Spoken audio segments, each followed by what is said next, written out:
아이고, 여러분 반갑습니다.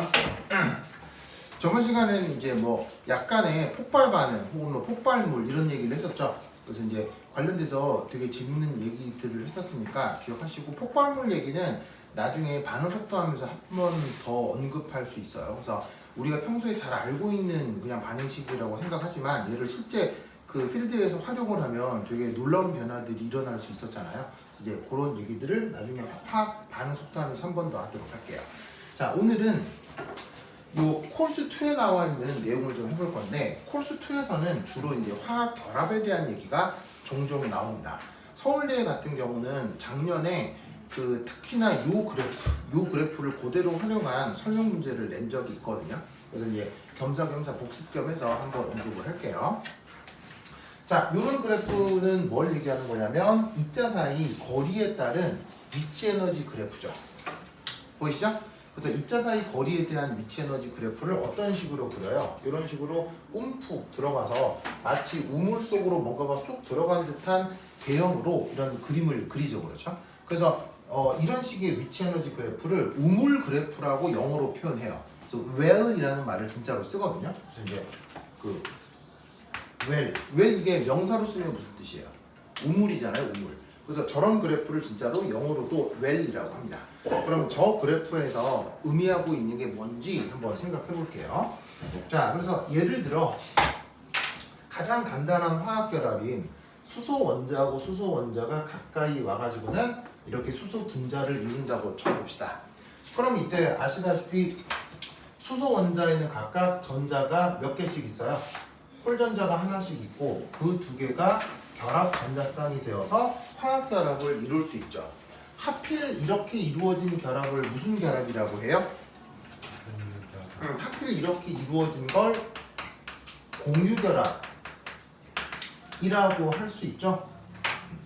왜 이때 이 결합을 공유결합이라고 할 수 있죠? 수소가 비금속 원소. 바로 둘 다 무슨 원소라서요? 비금속 원소여서요. 물론 이게 뭐 공유결합을 규정하는 100%의 표현은 아니지만 아주 러프하게 비금속사의 결합을 공유결합이다 이렇게 얘기할 수 있어요. 그래서 수소는 이룰 수 있는 공유결합 중에서 가장 간단한 공유결합 분자일 거고, 그걸 예시로 한번 표현을 해보겠습니다. 자, 여기서 1번의 상황은 어떤 물리적 상황을 보여주고 있는 걸까요? 바로 수소 원자와 수소 원자가 얼마나 떨어져 있는 거? 무한정 떨어져 있는 거. 아시겠죠? 수소 원자와 수소 원자가 무한정 떨어져 있는 상태를 뭐라고? 1번 상태라고 표현한 거예요. 알겠죠? 그러면 이 무한정이라는 게 대략 얼마나 떨어져 있는 걸 얘기하는 걸까요? 얼마나 떨어져 있는 걸 무한정이라고 하는 거예요? 진짜로 여기서 무한정이 저 우주 끝에서 저 우주 끝에까지 이렇게 떨어져 있는 걸 얘기하는 걸까요? 물론 그것도 포함인데 대충 원자 스케일이면 어느 정도 떨어져 있을 때가 무한대요? 라고 교수가 물을 수 있어요. 바로 수 센티미터요. 즉 원자하고 원자끼리는 한 1cm만 떨어져 있어도 그게 얘들한테는 무한대예요. 무슨 뜻인지 아시겠죠? 그러니까 수 센티미터니까 한 이 정도죠. 원자 간 길이가 이만큼 떨어지면 얘네들이 무한대로 떨어진 거. 그럼 이게 왜 무한대지? 자, 짜잔, 짜잔. 뭐 그린 것 같아요? 수소 원자. 바로 우리의 지구. 지구. 그럼 이제 여기 이제 요쯤에 이제 우리나라가 이렇게 있단 말이에요, 그죠? 그러면 내 듣기로 지구 지름이 얼마로 정했다고 그래? 지구 지름이? 12,800. 지구 지름을 4만 킬로미터로 정했다고 그러던데? 지구가 이렇게 있으면 이 지름 있잖아. 이게 4만 킬로미터인가? 원주요. 예, 지구의 원주죠. 지구를 이제 단면을 원으로 해서 원주를 4만 킬로미터로 정한 게 그게 미터법이라고 하던데? 아니에요? 별도 못 잘라서. 예, 뭐 그렇게 그 왜 해양학과 관련해가지고 항해학이랑 관련해서 그렇게 했다고 하던데? 뭐 하여튼 그런 예. 조금 작은. 네, 뭐 있더라고요. 그래서 뭐 하여튼 있던데. 그래서 이제 지금서 지구 지름이 원주가 대략 4만 킬로미터니까 여기서 딱 지구 반대편까지 걸어가면 얼마나 돼? 지구 반대편까지 걸어가면 딱 2만 킬로미터라고. 무슨 말 알겠어요? 그러면 대한민국에서 2만 킬로미터 정도 걸어가면 딱 지구 반대편에 여러 나라들이 등장하는데 그 나라 중에 어떤 나라가 있느냐? 부르키나파소라는 나라가 있어요. 요즘 요 나라가 되게 핫한데. 자, 혹시 저기 저 뭐야? 이안? 네. 부르키나파소 들어본 적 있어? 들어봤어요. 그래요. 어떤 계기로요? 네, 그냥 어디서. 아, 그냥 어디서? 이 부르키나파소가 좀 묘한 문화적 전통이 있긴 합니다만 요즘 뭐로 유명하냐면 정치요. 이 부르키나파소가 그 다른 여타 아프리카 국가들처럼 경제 상황이 좋지 못했거든요. 경제 상황이 좋지 못한 그 대표적인 이유는 독재. 바로 부정부패요. 부정부패. 예, 그리고 독재 정권 등등. 그러니까 부정부패는 독재 정권과 뗄래야 뗄 수가 없죠. 그래서 아마 지금 부르키나파소에서 뭐더라? 총선거가 이루어져서 어떤 새로 등장한 어떤 정치인이 있는데 되게 어려워. 20대예요, 20대. 그래서 걔가 지금 부르키나파소의 정치판 다 갈아엎고 있거든요. 그리고 사실 아프리카의 독재 정권은 다 어디랑 연결돼 있어요? 아프리카의 독재 정권을 만들어주는 세력이 다 어디예요? 공산. 유럽이죠. 영국, 프랑스요. 영국, 프랑스가 아프리카의 독재 정권의 가장 큰 뒷배예요. 그래서 영국과 프랑스 혹은 미국의 자본이 아프리카의 독재 정권을 만들어주거든요. 왜? 빨아먹을. 네, 빨아먹으려고요. 아프리카에 뭐가 많아요? 천연 자원이 많죠. 천연 자원이 많아서 특히 영국, 프랑스, 미국 같은 애가 거기 천연 자원을 빨아먹기 위해서 자금을 대가지고 독재 정권을 유지시키는 경우가 대부분이에요. 그러다 보니까 요즘 이 부르키나파소의 새로운 청년 지도자가 반유럽 정책을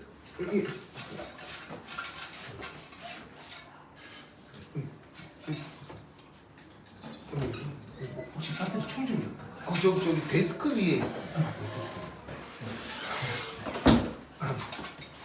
그래서 그 지금 이 부르키나파소의 정치가가 반유럽 정책을 펴고 있거든요. 그럼 반유럽 정책을 펴면 대부분의 언론사에서는 유럽에 반하는 정책을 펴면 대부분의 언론사는 이 정치인을 호의적으로 보겠습니까? 아니면 공격하겠습니까? 공격당하고 있습니다.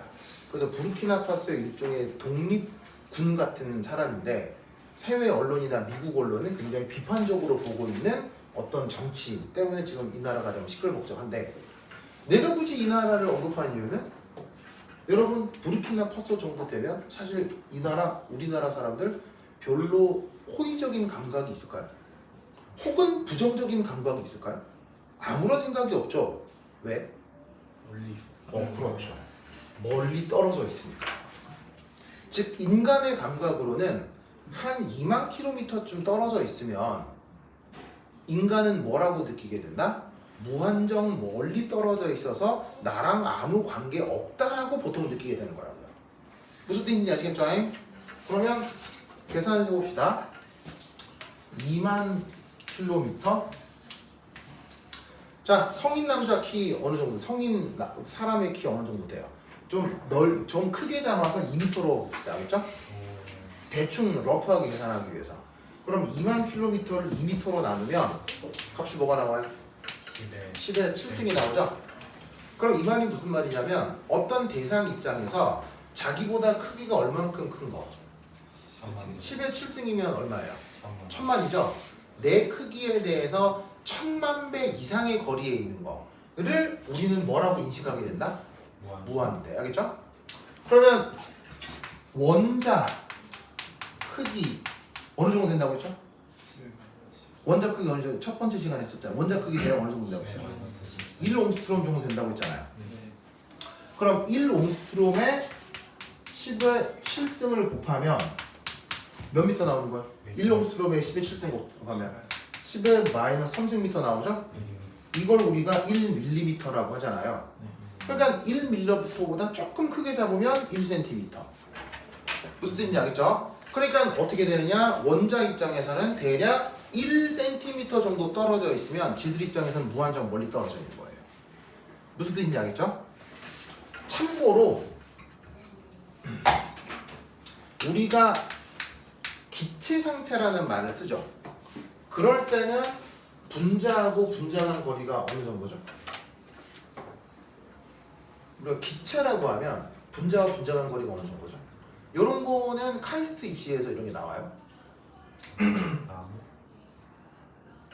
우리가 기체라고 얘기하면 분자와 분자 사이 거리가 대충 어느 정도예요? 대략 20에서 30옹스트롬 정도 돼요. 그러니까 뭐 2, 3 이런 것도 크게 신경 쓸 필요 없고 수십 옹스트롬 아시겠죠? 수십 옹스트롬. 그러니까 여기에 있는 원자 하나, 분자 하나의 크기가 1옹스트롬이라고 했잖아요. 1옹스트롬은 10의 마이너스 10승미터. 그러니까 기체라고 하면 분자 입장에서 그 다음 분자 사이 거리가 어느 정도 떨어져 있는 걸 의미한다. 내 몸 크기의 수십 배 정도. 아시겠어요? 그러니까 여러분 입장에서는 내 몸 크기의 수십 배면 여기서부터 한 200m 바깥에 사람 한 명 서 있으면 그게 저 사람하고 나 사이의 관계가 기체 상태의 관계가 되는 거예요. 무슨 뜻인지 알겠어요? 그런데 나하고 부르키나파소에 있는 사람하고의 관계는 무한정 멀리 떨어져 있는 거라고 인식하면 된다고요. 무슨 뜻인지 알겠죠? 그래서 기체라고 하는 것과 원자의 세계에서 무한정 멀리 떨어져 있다라는 실제적 의미가 이거라는 걸 알아두시면 돼요. 알겠죠? 그래서 원자와 원자 사이를 1cm 이상만 떨어뜨려 놔도 이 두 원자는 완전 무관한 거예요. 그렇죠? 서로 완전 독립적인 거다. 자, 그래서 이 경우 무한정 멀리 떨어져 있으니까 어떻게 생각할 수 있느냐? 첫 번째 일 서로 간 인력 어떻게 되겠어요? 없겠죠? 혹은 청력 어떻게 되겠어요? 없겠죠? 무한정 멀리 떨어져 있는데 뭐 있는지도 모를 테니 인력 청력이 나타날 리가 없죠. 그래서 저 정도 떨어져 있으면 인력도 없고 청력도 없겠구나. 그러면 요 경우 위치 에너지 어떻게 표현할 수 있겠습니까? 바로 0이다 이렇게 생각할 수 있겠죠. 인력이나 청력이 나타나야 위치 에너지가 나타난다라고 했었죠. 근데 인력 청력이 없으니까 위치 에너지가 0이다 이렇게 생각을 해볼 수 있겠네요. 그래서 지금 이 상황이 원자 간 거리가 무한정 멀리 떨어져 있을 때를 뜻한다. 그 다음 상태 2. 자, 상태 2는 뭐냐면 원자와 원자 간 거리가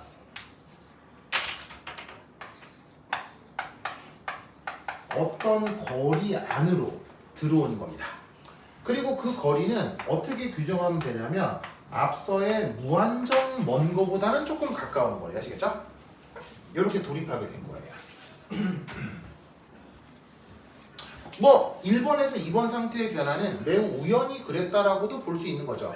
뭐 보시다시피 뭐 기체 상태니까 얘들 입장에서 뭐 이렇게 막 돌아다니고 얘 입장에서 막 돌아다니다 보면 우연찮게 조금 더 가까워져 있을 수도 있겠죠. 그런 상태를 표현하는 게 2번 상태인데 이때는 서로 간 인력, 서로 간 청력보다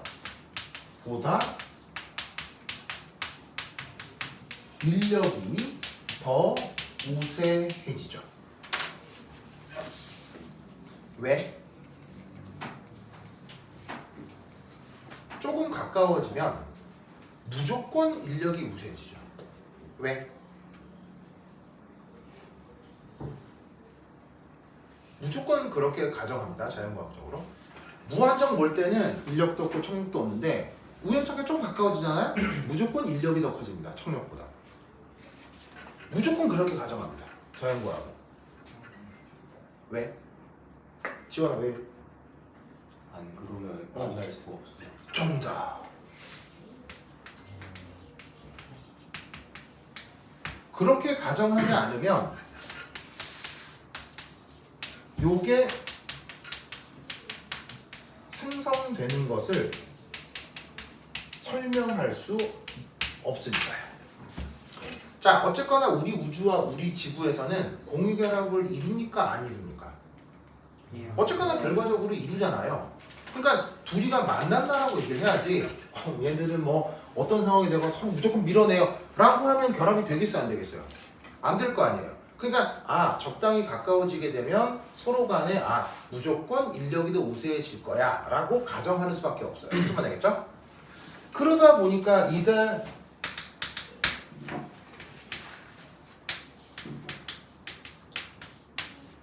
이게 어떻게 된다고 그랬어요? 이거 어떻게 된다고 그랬어요? 인력 빼기 총. 바로 인력 빼기 청력으로 나타나는데 이 값이 양수일 수밖에 없다고 했었죠? 그러면 미분이라고 하는 것의 실용적 의미가 뭐라고 그랬어요? 접선의 기울기라고 했잖아요.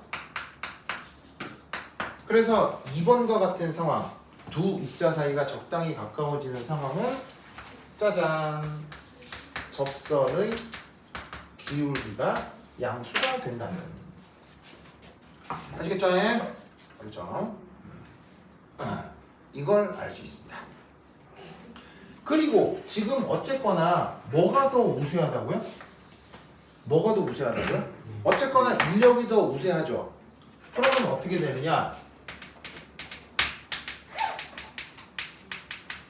청력을 무시할 수 있기 때문에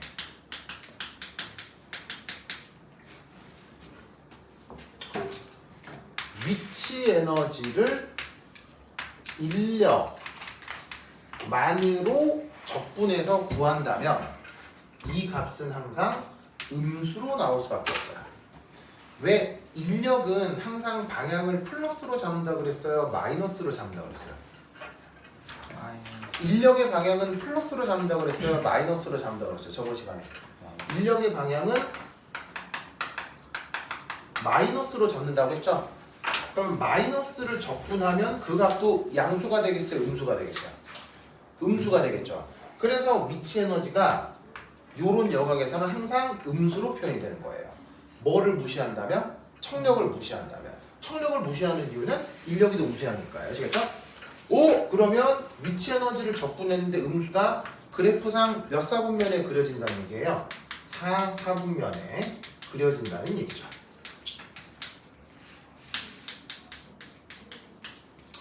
그래서 어떻게 되느냐?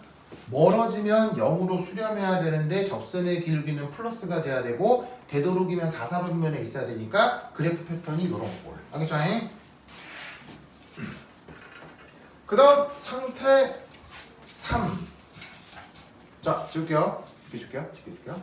오이씨. 상태 3. 자, 저 상태 3은 뭐냐면 우선 첫 번째 1. 시스템 중 가장 안정한 상태죠. 맞나요? 그래서 그렇게 규정을 해뒀잖아요. 그렇죠? 수소 원자 2개로 만들어낼 수 있는 시스템 중에서 가장 안정한 상태. 그래서 위치 에너지를 어떻게 규정하고 있어요? 위치 에너지가 최소값이 된다네. 뭐 이렇게 규정을 하고 있잖아요. 그러면 여기서 가장 안정하다. 이게 무슨 말일까요? 가장 안정하다는 우리가 사실은 일상생활에서도 쓰긴 합니다만 사실은 가장 안정하다는 전문 용어예요. 자연과학의 전문 용어예요. 뭐를 저렇게 번역한 거냐면 과학 반응이 잘 안 일어나는 거. 더모 다이내미컬리 스테이블. 연락해서 역학적으로 안정. 요거를 가장 안정하다라고 번역해서 쓰는 거예요. 무슨 말이겠어요? 그러면 더모다이내미컬리 스테이블의 뜻이 뭐예요? 역학적으로 안정. 그건 번역이고요. 깁스 자유 에너지. 그건 이제 수리적으로 필요 충분 조건으로 표현한 거고요. 요거를 이제 누구나 흔하게 알아들을 수 있게 번역하는, 그러니까 뭐냐면 설명한다면. 연력학적으로 안정, 이건 번역이죠. 직역이죠. 직역 말고 누구나 알아들을 수 있게 편한 말로 바꾸면. 깁스 자유 에너지도 틀린 말은 아닌데 그건 이제 수학을 이용해서 필요 충분 조건으로 바꾼 거고요. 활발하지 않은. 뽀로뽀로뽀로바 더모다이내미컬리 스테이블은 뭐냐면 이겁니다. 운동성이 적은 거. 사람에게 가장 흔하게 관찰된다는 뜻입니다. 이게 더모다이내미컬리 스테이블의 사전적 의미입니다.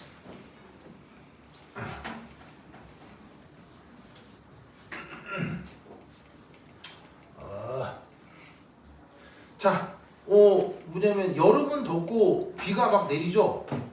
그렇게 사람은 관찰하죠. 왜?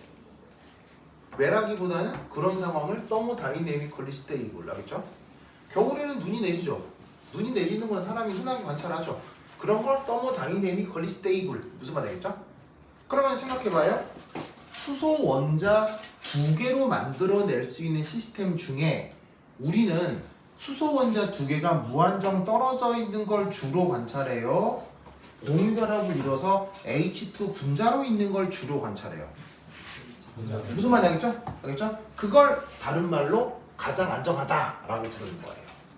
뭔 뜻인지 아시겠죠? 그래서 가장 안정하니까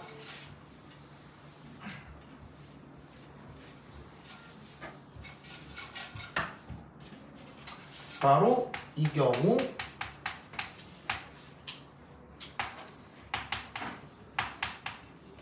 미니멈 포텐셜 에너지가 나타나는 거죠.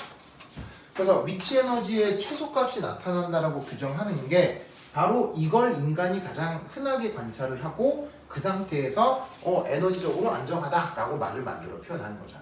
그래서 이 표현은 뭐라고 해야 될까요? 일종의 공리 같은 거예요. 왜 수학으로 치자면 공리 같은 건데 자연과학에서 이 말을 쓰는 건 아니지만 그러니까 자연과학에서 이제 학자들, 물리학자들이 그 가정하는 가장 기본적인 가정이 이거예요. 우리 자연에 관찰되는 모든 것들이 가장 최적화된 것이다 라고 가정해요. 무슨 말인지 알겠어요? 그러니까 우리가 흔하게 볼 수 있는 게 이게 전 우주에서 만들어낼 수 있는 가장 최적화된 상태, 그거를 인간이 관찰한다라고 가정하는 거예요.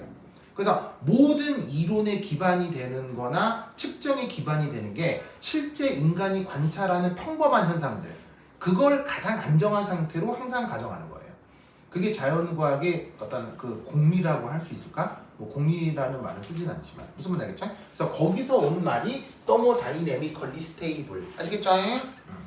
자, 그러면 여기서 최소 위치 에너지가 나타나는 거고, 그러면 이때 가장 안정한 상태니까 바로 수소 원자 두 개로 만들어낼 수 있는 H2 분자, 요게 만들어지겠구나. 무슨 뜻인지 아시겠죠? 아시겠죠? 그러면 H2 분자가 만들어지면 이때 우리는 어떤 생각을 하느냐? 이 상태에서 이게 항상 수리적으로 이렇게 된다고 했죠. 그러면 얘가 지금 미니멈 일종의 극소값이라 할 수 있으니 요 접선의 기울기가 짜잔 0이 된다네, 이렇게 생각해 볼 수 있는 거죠. 맞습니까? 그래서 이때는 어떻게 되겠어요? 원자 간 인력과 청력이 같아집니다. 이렇게 생각을 해볼 수 있는 거죠. 그래서 극소값이 나타나면서 동시에 접선의 기울기도 0이 되게 그려주는 겁니다. 무슨 뜻인지 아시겠죠? 아시겠습니까? 그러면 인력하고 청력이 같아질 때 나타나는 사실은 뭐예요? 원자가 됐건 그냥 일반적인 입자가 됐건 둘 사이의 인력 청력이 같아지면 나타나는 현상이 뭐예요? 운동량의 변화가 0이다.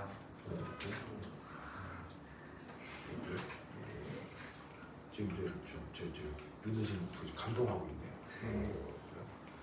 자, 입자간 인력하고 청력이 같아졌을 때 나타나는 현상이 뭡니?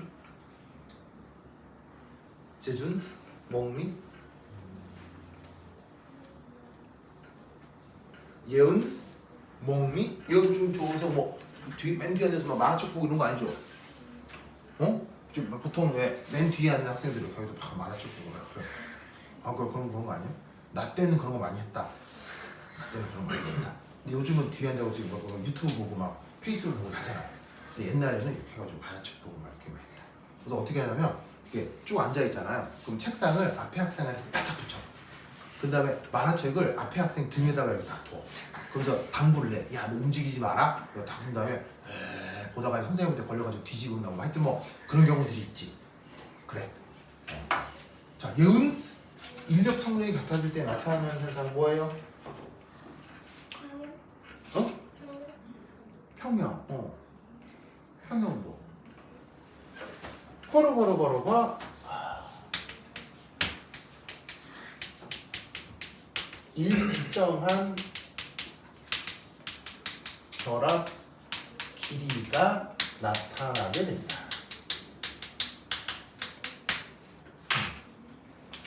자, 무슨 말이냐면 만약 균형을 이루지 않고 인력이 더 커지면 어떻게 되겠어요? 끌어당기는 힘이 더 커지면 둘 사이 거리는 멀어지려고 하겠어요? 더 가까워지려고 하겠어요? 더 가까워지려고 하겠죠. 만약에 청력이 더 강해지면 가까워지겠어요? 멀어지겠어요? 멀어질 거 아니에요? 그런데 그 인력하고 청력이 같아지는 어떤 순간이 생긴대요. 그럼 그건 뭘 의미하는 거겠어요? 둘이 더 이상 멀어지지도 않고 가까워지지도 않고 일정한 거리를 유지한다는 거겠죠. 즉 무슨 말이냐? 여기에서 수소 원자와 수소 원자 사이가 분자를 이루게 되고 원자핵과 원자핵 사이 거리가 실험 데이터상으로는 0.57 옹스트롬 정도로 가까워지거든요. 핵간 거리가. 이걸 보통 뭐라고? RE라고 쓰고 그게 그래프상에서는 이렇게 표기가 되는 거예요.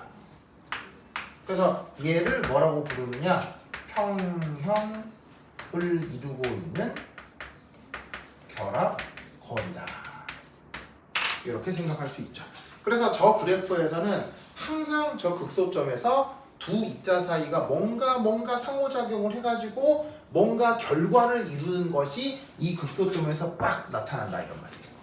무슨 말 알겠죠? 이 생각을 꼭 할 수 있어야 돼.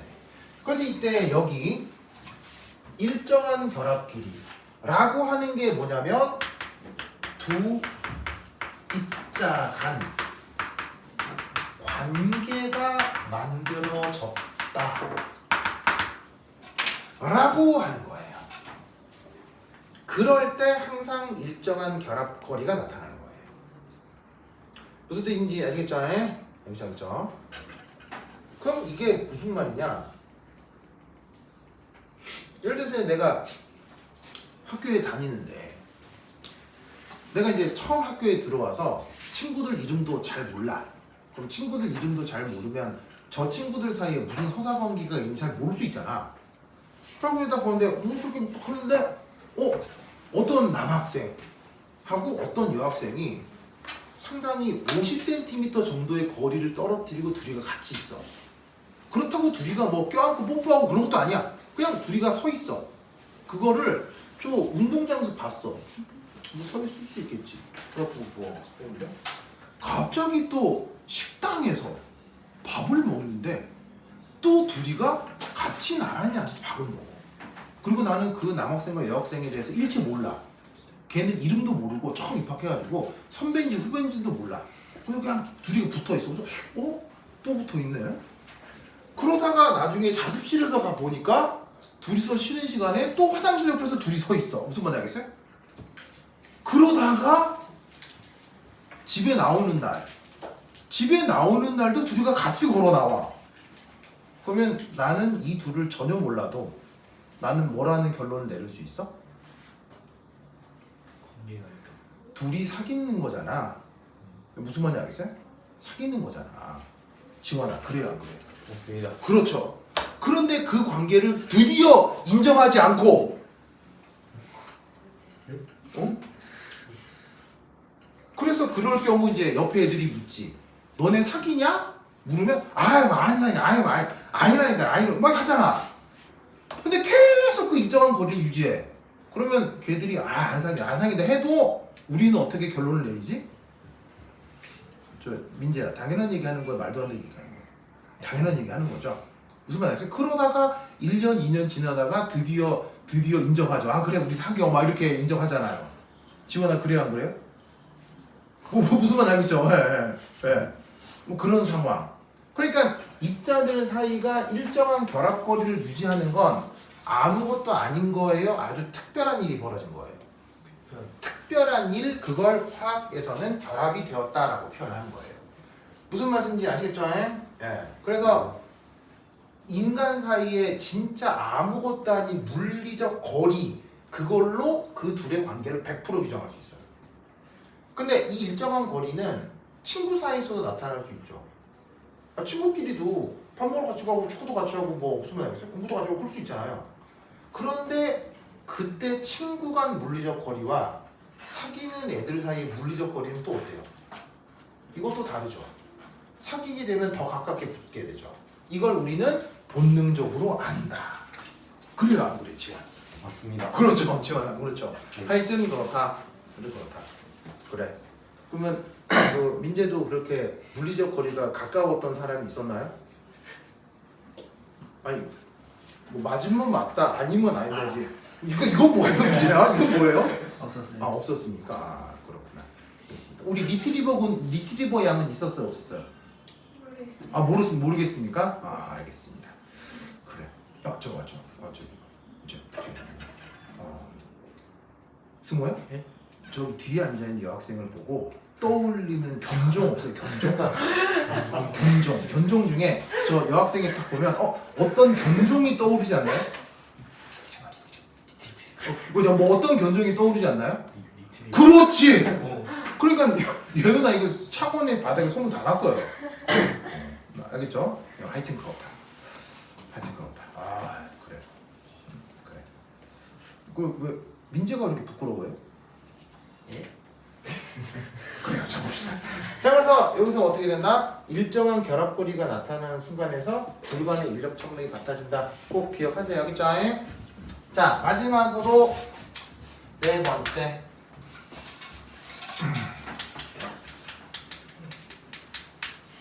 자, 이건 어떤 상황이냐면 바로 평형결합 거리보다도 어떤 상태인 거죠? 더 가까운. 수축된 상태인 거죠? 예. 아십니까?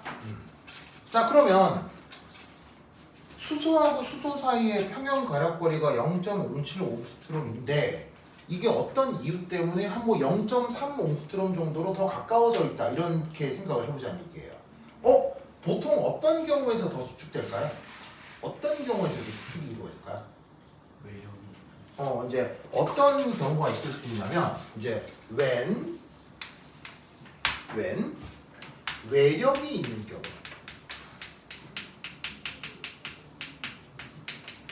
자, 외력이 있다는 경우가 뭐냐면 보통은 충돌이에요, 충돌. 그래서 이제 분자가 가만히 있으려고 하는데 뭐가 와서 꽝 때리고 가는 거지. 그럼 이제 이 거리를 유지하려고 하는데 누가 뒤에서 꽝 때리니까 이제 움푹하고 이제 수축을 하게 되는 상황일 수도 있는 거예요. 그런데 이제 그것보다는 혹은 이것보다는 어떤 경우가 조금 더 흔하냐면 자외선. 요거를 흡수할 경우 결합거리가 확 변하는 일이 벌어질 수 있어요. 어떤지 아시겠죠?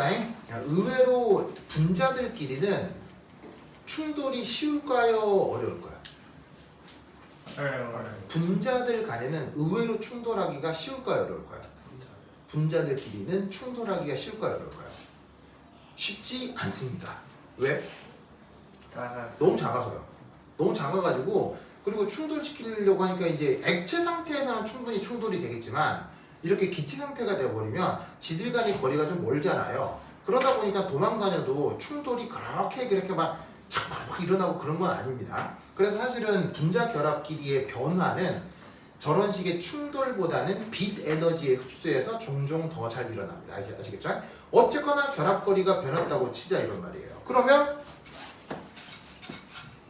결합거리가 변해서 수축을 하게 된 분자는 그 이후에 어떤 행동을 하게 될까요?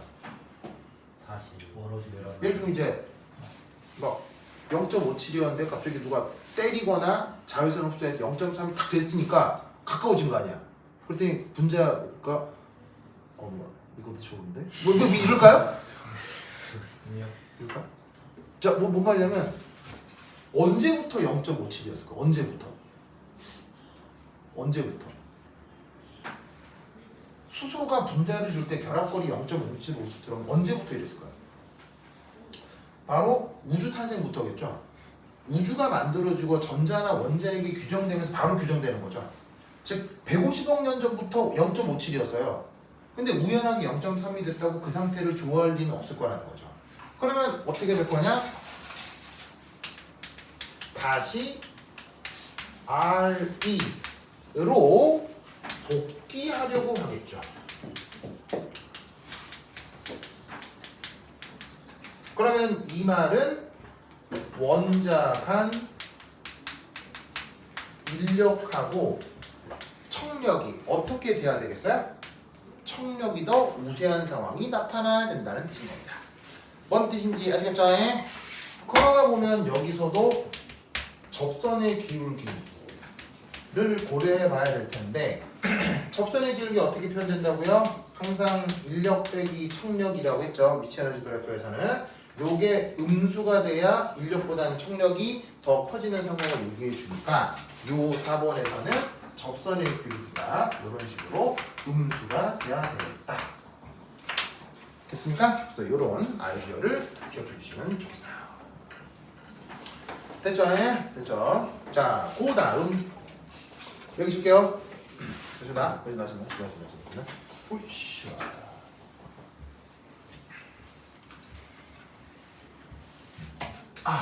요거 상태 1, 2, 3의 중간 제목 하나 넣읍시다. 1 한 다음에 원자 간 거리에 따른 위치 에너지의 변화의 제목 속에 이렇게 내용을 넣겠습니다. 그 다음 두 번째 2 뭘 해볼 거냐면 결합 해리 에너지 이 얘기를 한번 해볼게요. 자, 결합 해리 에너지를 영어 표현으로는 본드 디소시에이션 에너지라고 합니다. 이걸 우리말 번역 결합 해리 에너지로 번역을 하는 건데 이때 영어 표현으로 요 디소시에이션이라는 말을 많이 생략하기 때문에 우리나라 번역으로도 해리라는 말을 생략해서 그냥 결합 에너지, 영어로 본드 에너지 이렇게 주로 씁니다. 그래서 그 줄임말로 쓸 때도 뭐 여러 가지 표현이 있는데 B, E 이런 식으로 쓰는 경우가 종종 있죠. 그래서 이때 첫 번째 1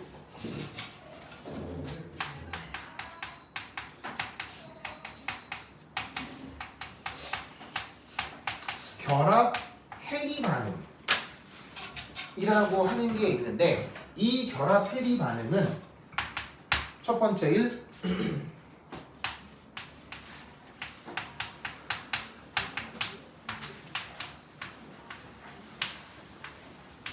호몰리티클 클리비지에서 일어나는 것을 결합 해리 반응이라고 합니다. 자, 여기 클리비지라는 말이 있는데 클리비지라는 말은 컷, 팍 자를 때 쓰는 말이 클리비지예요. 어떨 때 쓰는 말이냐면 틈이라고 번역하기도 하거든요. 예를 들면 이렇게 등산 같은 걸 막 하다가 막 이렇게 돼 있는 거 있잖아요. 깊이 푹 들어가 있는 거. 이런 거를 클리비지라고 하기도 하고요. 왜 이거를 클리비지라고?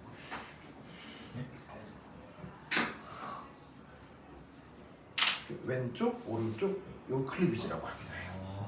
알겠죠? 알겠죠? 네, 지금 알겠죠? 네. 그래서 내가 언제더라? 군대 있을 때야. 군대 있을 때 내가 저기 이제 뭐냐면은 그 군대에서 교수로 있을 때 이제 일단 그 인터넷에 들어가서 이게 원래 이제 군에 있을 때는 함부로 이제 인터넷 접속하면 안 되거든요. 보안 때문에. 근데 이제 해가지고 심심하다 해가지고 네이버에 접속을 해가지고 네이버부터 접속했는데 갑자기 클릭을 탁 했는데 갑자기 이만한 사진에 그 어떤 그 여성이 이게 브레이지어를 입고 이게 가슴 이렇게 해가지고 가슴과 이것도 클리비지거든요. 이런 사진이 네이버에 똑같이 나와 있는 거예요. 그래서 아니 이런 음란한 클리비지 이제 클릭했을 때 뭐야? 그래서 딱 봤더니 뭐였느냐? 그 사진을 이렇게 확대하니까 뭐냐면 어느 집에 애기 엄마가 자기 집에 막 놓은 100일짜리 애기 있잖아요. 100일짜리 애기 안아본 사람, 100일짜리 애기 안아본 사람 없지. 100일짜리 애기 안으면요, 진짜 그 감정적 그 어떤 감격이랄까 그런 거 아직 안 느껴봤겠지. 진짜로 그 애기 이렇게 안으면요, 진짜 그 정서적으로 진짜 이게 진짜 정말 강력한 경험이 돼요. 그래서 애기라고 하는 건 진짜 가끔 천사거든요. 가끔 천사란 말 알겠어요? 육아의 과정은 진짜 힘들어요. 근데 그 가끔 천사인 애기마저도 이렇게 키울 수 있는 원동력이 그 아기로부터 얻는 그 따뜻한 그 어떤 경험? 이게 엄청나게 강력합니다. 나중에 애기 놓고 나서 한번 알아보시면 되는데 그 애기 중에 어디가 그렇게 사랑스럽냐면요, 엉덩이요. 엉덩이 진짜 하면 토토토토 진짜 귀엽거든요. 그래 그 사진을 확대해봤는데 어떻게 했냐면 어느 집에 엄마가 자기 집 애기 엉덩이에다가 자기 속옷을 이렇게 올려가지고 사진을 찍은 거야. 그래가지고 그 사진을 이렇게 딱딱 이렇게 해놓으면 마치 그런 음란한 사진 같잖아. 근데 이거 확대 그냥 클릭해서 들어가니까 확대 하니까는 어느 집 100일짜리 애기가 이거 보고 있는데 거기에 이제 엄마 브레이즈가 이렇게 되게 사진이 있었죠. 그래가지고 내가 그때 집에 가서 냉큼 해봤죠 나도. 왜냐면 그때 집에 가면 이제 김선아하고 이제 그 정가연이 지금 벌써 대학교 2학년인 정가연이 그때 이제 뭐 이럴 때였으니까. 그래가지고 이제 그 정가연한테 자기야 이리 와 해가지고 이제 우리도 해보자 해가지고 이제 했었던 적이 있었죠. 하여튼 그렇습니다. 그래서 그때 쓰는 말이 클리비지, 알겠죠? 클리비지. 그러니까 영어로도 클리비지라는 말을 쓰는 건 뭔가 이렇게 팍 잘렸을 때, 아시겠죠? 우리 리트리버요? 그렇게 힘들어요?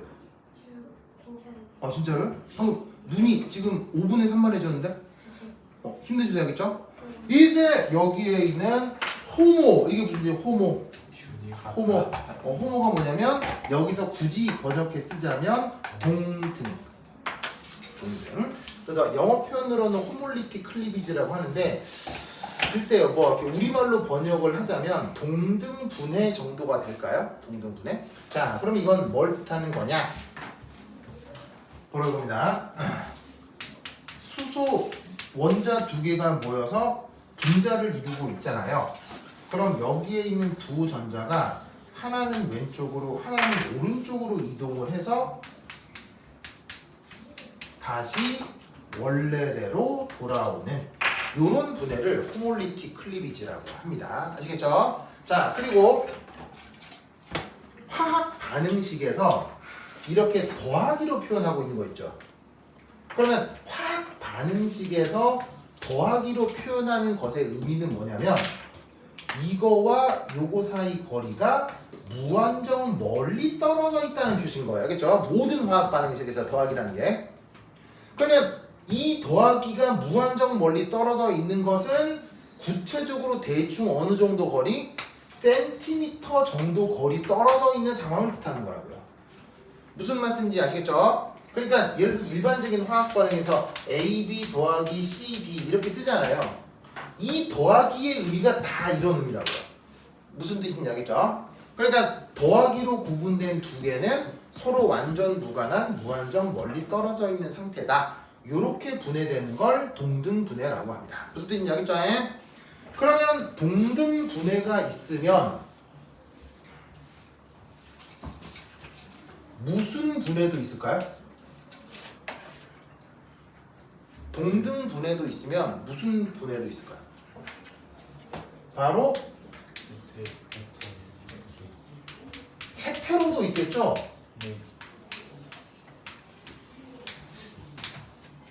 그러면 헤테로리틱 클리비지는 예를 들어 이런 상황에서 어떻게 나타날 수 있을까요? 바로 두 결합전자가 우연히 한쪽으로만 이동하는 거예요. 그러면 이때 요렇게 전자쌍이 한쪽으로만 이동해서 기존 공유결합이 해리되는 과정을 얘기하는 겁니다. 그러면 이때 여기 있는 이 수소 형식자는 어떻게 되겠어요? 이 수소 형자는 어떻게 됩니까? 1 플러스가 되겠죠? 이 수소 형자는 어떻게 됩니까? 1 마이너스가 된다 이런 얘기죠. 되십니까? 네. 그래서 이렇게 분해되는 걸 헤테로리틱 클리비지, 굳이 번역하자면 비동등 분해쯤 되겠죠. 알겠죠? 이때 요 이름 요거 이름 뭐예요? 요거 이름 뭐예요? 수소 원자. 하이드로젠이죠?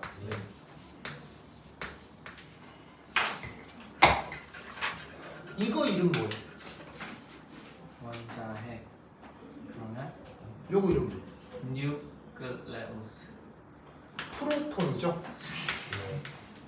프로톤 직역하면 양성자, 알겠죠? 왜냐면 수소에서 전자 하나 떼어내면 양성자 하나 남잖아요. 그래서 H 플러스를 뜻하는 또 다른 표현 프로톤, 알겠죠? 그 다음 얘 이름은 뭐예요? 바로 하이드라이드입니다. 당연히 하이드라진, 프로톤, 하이드라이드는 반응성이 비슷해요? 완전 남남입니다. 완전 남남입니다. 아시겠죠? 이 녀석의 반응성, 이 녀석의 반응성, 이 녀석의 반응성 완전 남남이에요. 알겠어요? 완전 달라집니다. 지금 유기화 같은 걸 하려고 하는 건 아니니까 구체적인 반응성이 어떻게 다르냐는 당장은 모르셔도 되지만 완전 다른 반응성을 갖는 화학종들이다. 알겠죠? 그러면 이때 여기서 요런 비동등 분해를 이런 식으로 결합해리라고 하지 않고 뭐라고 부른다? 동등분해를 결합해리라 한다면 비동등분해는 결합해리라고 하지 않습니다. 뭐라고 부른다? 요걸 이온화라고 하는 겁니다. 그래서 비동등 반응을 다른 표현으로 이온하다라고 표현하는 거예요.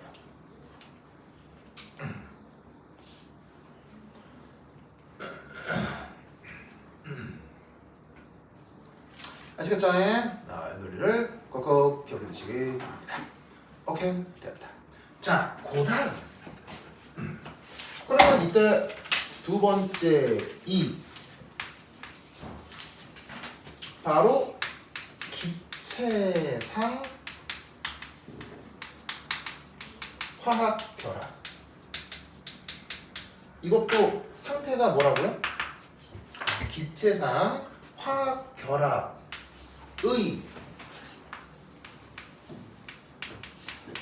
호몰리틱 클리비지는 언제나, 자, 언제나는 이건 예외가 있다는 얘기입니까? 예외가 없다는 얘기입니까? 이건 전 우주를 뒤져도 예외가 없습니다. 알겠어요? 언제나 흡열반입니다.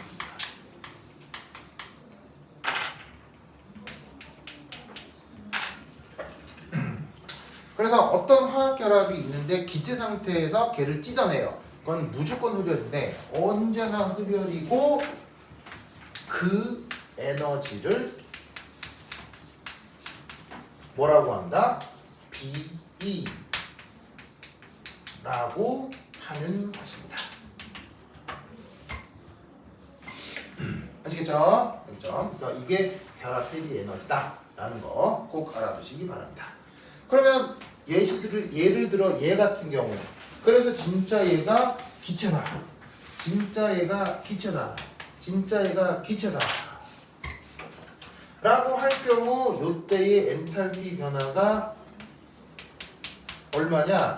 436kJ/mol 정도가 되는데 이걸 수소와 수소 사이에 결합 에너지다 라고 규정해 주면 됩니다. 그죠? 그렇죠?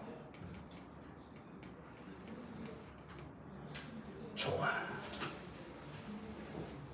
그러면 여기서 요 줄게요. 요 줄게요. 쓱쓱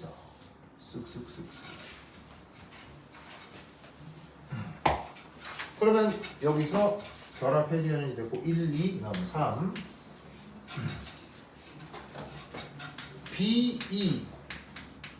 BE와 위치 에너지 사이의 관계.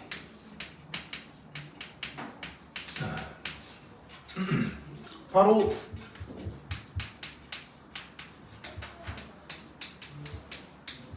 지금의 경우 BE 수소 빼기 수소와 수소 사이 결합 에너지와 그 다음 위치 에너지 1번 위치 에너지 3번. 자 여기서 1번 3번은 요 1번 요 3번을 얘기하는 거예요. 요 세 개 사이에 무슨 수리적 관계가 있을 수 있죠? 바로 이렇게 해주면 되겠죠? 왜냐하면 결합 해리 과정은 호몰리틱 클리비지라고 했잖아요. 그러면 지금 이 그래프에서 여기가 어디예요? 여기가 상태 1이죠? 여기가 어디예요? 상태 3이잖아요. 그러면 어디가 나중이고 어디가 처음이에요? 바로 여기가 나중이고 처음이니까 상태 1의 위치 에너지를 상태 3의 위치 에너지를 빼주면 된다 이런 말이지. 알겠죠? 그러면 이때 여기서 이 값이 얼마예요? 이 값이 얼마라고 돼 있어요? 436이래요. 그 다음 이 값이 얼마예요? 여기죠? 그리고 요 값이 얼마예요? 요 값이 위치 에너지의 최소값이라고 했잖아요. 그죠? 그러면 여기서 알 수 있는 건 저 그래프상에서 위치 에너지의 최소값은 마이너스 436이라는 걸 알 수 있죠. 그 마이너스 436의 의미가 바로 결합 해리 에너지의 마이너스. 그래서 이런 우물형 그래프에서 요 극소점에는 요런 물리적 의미가 있다라는 생각을 해주시면 되겠습니다. 됐죠? 됐죠? 그러면 이거와 관련해서 간단한 그래프를 하나를 그리면 자 여기까지 썼죠? 자, 이 중간에 줄게요. 줄게요.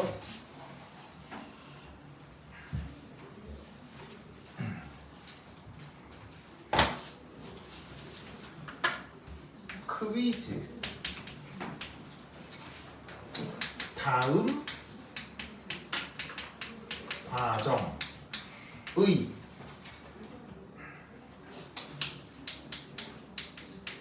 에너지 변화를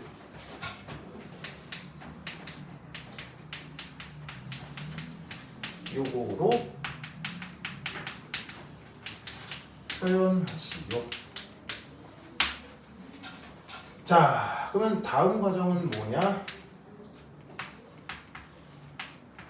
얘가 이렇게 되고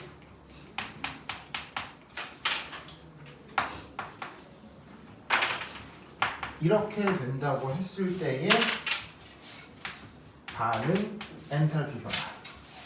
요걸 수소와 수소 사이의 결합 에너지로 표현해 볼 수 있겠냐는 뜻입니다. 할 수 있겠대요? 자, 봅시다. 바로 에너지 보존 관계를 활용하면 되거든요. 자, 어떻게 하면 되느냐? 위로 올라갈수록 뭐 고에너지 상태라고 합시다.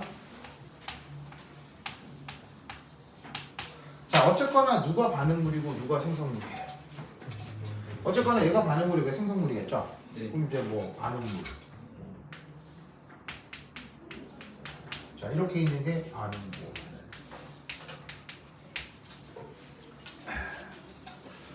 됐죠? 자, 그럼 이때 여기에서 생성물은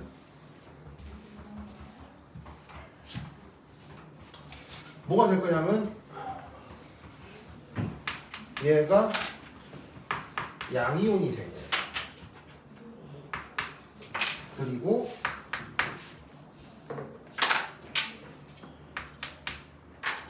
음이온이 된 것. 이게 생성물일 거고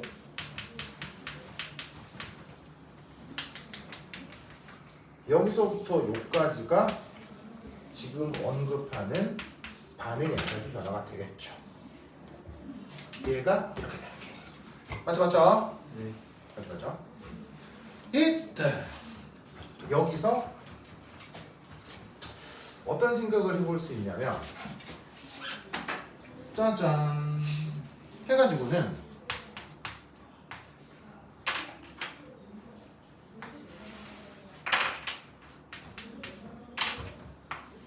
해서 요 두 개의 결합전자가 요런 상태가 될 수 있잖아요. 이럴 때 여기서부터 요까지 에너지 차이가 뭐예요? 이게 BEG 되십니까? 네. 됐죠? 그러면 이때 요 상태를 일종의 중간 상태라고 해보자. 반응 중간체라고 해보자. 그럼 그게 다시 이렇게 된다고 치자. 그럼 그게 다시 이렇게 되는 거 뭐냐면 여기 있는 전자가 어떻게 되면 이렇게 되는 거예요? 요렇게 되면 이렇게 되는 거야. 그치?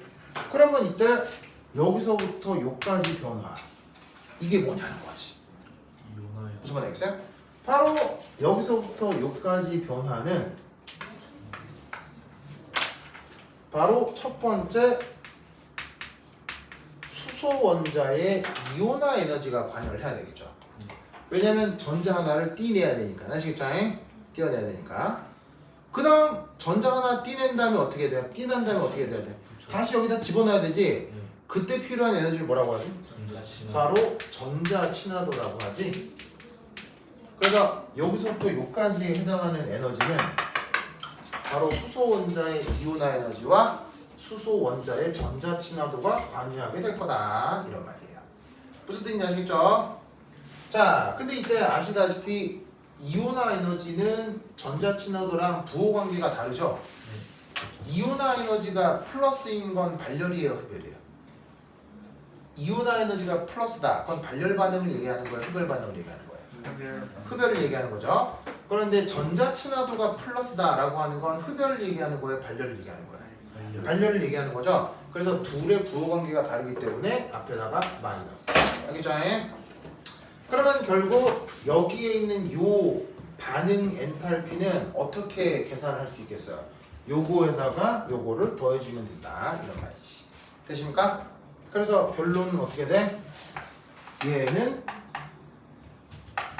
결합 에너지에다가 이온화 에너지에다가 전자 친화도를 빼서 표현할 수 있습니다. 무슨 뜻인지 아시겠죠? 그래서 호몰리티 클리비지와 헤테로리티 클리비지는 연력학적으로 같은 거야, 완전 다른 거야? 완전 다른 거예요. 무슨 말 알겠죠? 에너지 관계도 답이 나타난다. 그래서 겸사겸사해서 이 그래프는 수능에도 출제가 되기 때문에 입시에서 교수들이 물을 수 있어요. 이게 어떤 상황이니 물을 수 있으니까 이렇게 내용 정리를 해주시기 바랍니다. 자, 참고로 한 장 넘기고 두 장 넘겨서 한 장 넘기고 두 장 넘겨서 6페이지에 9번 문제라고 있는데 찾았습니까? 6페이지에 9번 문제라고 있는데 찾았어요? 아, 요거 한번 해보세요. 알겠죠? 6페이지에 9번 문제. 이거 그냥 내가 만든 거거든요. 내가 교육용으로 만든 거니까 한번 6페이지에 있는 9번 문제 이거 한번 해보세요. 알겠죠? 해보세요. 뒤에 해설지가 매우 잘 돼 있으니까 혼자 공부하면 충분히 할 수 있을 거예요. 그 다음 10번 문제. 10번 문제. 10번 문제 보이세요? 뭐 입자 간의 인력과 청력의 에너지를 뭐라고 한다 보이시죠? 요 문제는 그 지금 이제 어디냐? 저기 삼성 종합기술원에 있는 김대건 박사가 낸 문제예요. 나의 사랑하는 후배. 내가 이제 개인적 친분 관계를 거의 만들지 않는 사람인데 내가 거의 유일하게 개인적 친분 관계를 유지하는 후배가 그 김대건 박사예요. 김대건 박사가 지금 삼성 정기원에 있는데 걔한테 부탁해서 만들어진 문제예요. 문제 좋습니다. 왜? ICHO 문제를 얘가 베꼈더라고요.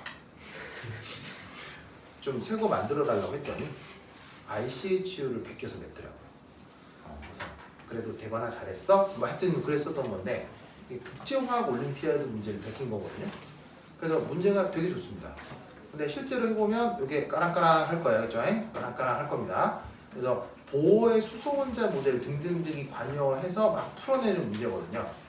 근데 실제로 푸는 거 보면 불가능한 풀이 아닙니다. 충분히 해볼 수 있고 여러분들이 학교에서 배웠던 지식으로 할 수 있는 거니까 한번 해보시구랭. 아시겠죠? 네. 해설지 뒤에 있고 근데 내가 직접 풀어주기에는 1시간 넘게 걸려요. 뭐 막 계산이 너무 많아가지고 하기도 못하니까 혼자 집에 가서 이렇게 차분한 마음으로 한번 풀어봐요. 알겠죠? 여기 알겠죠? 오케이. 그래서 쭉 넘어가서 11번이죠. 11번 문제. 찾았습니까? 11번? 네. 11번. 요거 부터 30분 쉬었다 하도록 하겠습니다. 화장실 갔다 오세요. 아이고. 짠짠짠짠.